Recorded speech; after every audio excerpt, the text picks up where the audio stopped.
भर से काम नहीं चलता। जैश इस मौके को क्यों भुना पाया, ये समझने के लिए हमें उसके काम करने के तरीके को भी समझना होगा। अब हम जानेंगे जैश के काम करने का तरीका। घाटी में उग्रवाद और आतंकवाद के बीच की लाइन धुंधली है, लेकिन जैश ए मोहम्मद को लेकर किसी तरह का संशय नहीं है। वो जैश ही था जिसने घाटी में कार बम से फिदायीन हमले की शुरुआत की। तालिबान ने अफगानिस्तान में इस तरीके का खूब इस्तेमाल किया। जैश और तालिबान की करीबी किसी से छिपी नहीं है।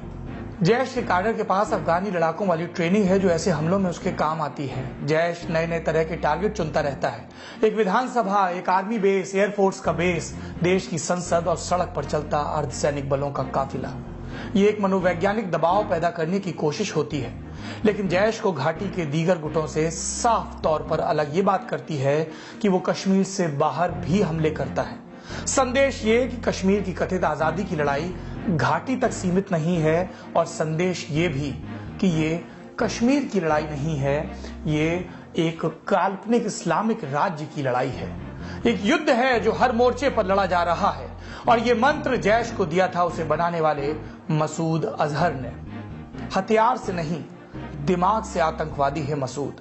मसूद पाकिस्तान में ट्रेन होने वाले औसत आतंकवादियों से अलग है। उसने धार्मिक पढ़ाई की है, वो मौलाना है, और ऐसा वक्ता जो लोगों को बरगला सके।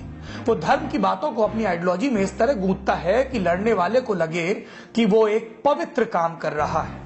मसूद को फिदायीन तैयार करने में महारत हासिल है। ब्रेन वॉशिंग के इसी तरीके से उसने ब्रिटेन में कट्टरपंथी जिहाद की नींव रखी। फिर उसने अपने मकसद के लिए पैसा इकट्ठा करना शुरू किया, कभी ट्रस्ट तो कभी सोशल वर्क की आड़ में। लेकिन मसूद की सबसे बड़ी ताकत है उसकी नेटवर्किंग। उसने अफ्रीका और मध्य पूर्व में घूम घूम कर आतंकी संगठनों से संपर्क बनाया।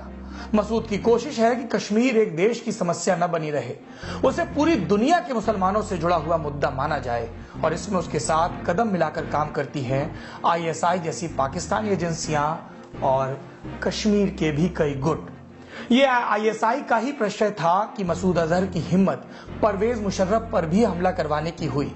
ये खटपट अब नहीं है, और अब पाकिस्तान के हुक्मरान मसूद अजहर को गुड टेररिस्ट की लिस्ट में रखते हैं।